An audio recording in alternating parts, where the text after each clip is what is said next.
Hey everybody, thanks for stopping by. I just wanted to make a quick video on my thoughts about the current market and what my plan is going forward. Okay, here's a current chart of the S&P 500. Now from peak to trough, the S&P fell over 30% in the last few weeks, by far the sharpest decline in history. And as you can see on the chart, the technical damage is absolutely staggering. With the amount of fear in the market and uncertainty in the economy, it seems a V-shaped market recovery is almost impossible at this point, so I'm expecting lower lows in the near future. The longer this shutdown drags on, the more vulnerable companies will be to financial shortfalls. The St. Louis Fed President James Bullard is expecting unemployment to hit 30% next quarter, so this crisis is going to be much more difficult for the Fed to print their way out of it. Now, with this recent move we've had off the bottom, I'm thinking that a lot of smaller players got short and bought puts. And I got a sneaky suspicion the big boys are going to run the market up one more time to squeeze them out. I'm guessing that move is probably going to take the S&P to around the 2,800 level, give or take. And if that happens, I'm going to use that opportunity to raise a little bit more cash. Now, I repeat, this is only a feeling, but I've been investing for over 20 years and I've seen this scenario play out time and time again. Okay, right here is a current chart of the Shiller PE ratio. If you're not familiar with the Shiller PE ratio, it was created by Dr. Robert Shiller of Yale University to measure the market's valuation. Now, many people like the Shiller PE versus the regular S&P 500 PE ratio because it smooths out the variations of profit margins during business cycles. Right now, the Shiller PE sits around 24, which is about 40% higher than the historical average of 17, which suggests we still have a ways to go before prices become attractive from a value perspective. Now, in March of 2009, it hit a low of 11.7, and if you average out the last 5 bear markets, it bottomed out at around 11.6. I was recently reading an article on a study of how the market performed in the quarters that followed its worst drops in the last 30 years, so it's going back to 1990. There were 11 declines of more than 10%, and 9 of them had positive returns in the following quarter, with an average return of 7%. Now, in my opinion, this is not going to be one of those times. There are just too many obstacles to get over for that fast of a turnaround.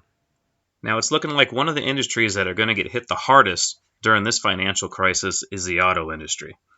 Last year's sales in the U.S. were approximately 17 million, but Jeff Schuster, the Senior Vice President of Research at LMC Automotive, is predicting this year's sales will fall to between 9 and 10 million vehicles. Now, to put that into perspective, in 2009, the year General Motors and Chrysler filed for bankruptcy, there were 10.4 million vehicles sold. And JP Morgan has an even more pessimistic view, estimating they will fall to around 7 million vehicles sold. Now, my largest position is Tesla, and this setback for the legacy automakers is going to allow Tesla to further take market share away, and they will emerge from this crisis even stronger. I mean, just a few short years ago, Tesla had arguably one of the worst balance sheets in the auto industry, and that's what attracted so many short sellers. And now you can make the argument that they have one of the best. Funny what the difference a couple years makes. So what am I thinking? In my opinion, we're not out of the woods yet. I think there's still a lot of bad news yet to come, and it's going to have a cascading effect on the market.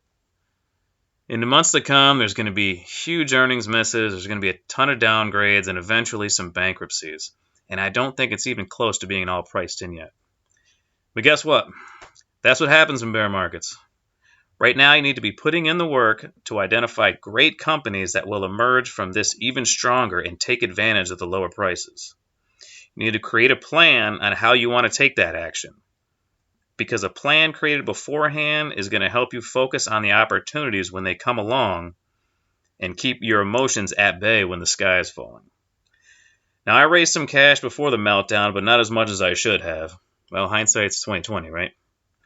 In the lightning fast meltdown, I got trapped in a lot of my positions just like a lot of people did. And I can't change that now. What I can do is reevaluate and reposition into better companies. Now, I know it sucks to take a loss. I hate it more than anything, but that's just what I did last week in a few of my companies that I don't think have as much upside in the next few years. I'd rather put that money in companies that have the potential to 5x versus ones that I'd be lucky if they got back to break even. Now, like all other bear markets, this one too will eventually bottom if it hasn't already, and a new bull market will emerge with new leaders. These leaders are almost always disruptive new technologies or services. Now, I've already mentioned how much I like Tesla, but I'll be making some videos soon on a few other companies I've got my eye on to show you what I'm thinking and maybe give you a few ideas. I just wanted to end the video by saying this is not investment advice. I'm just a guy on YouTube and this is only my opinion. I hope you found this entertaining and it gave you a few things to think about. Thank you so much for watching and take care.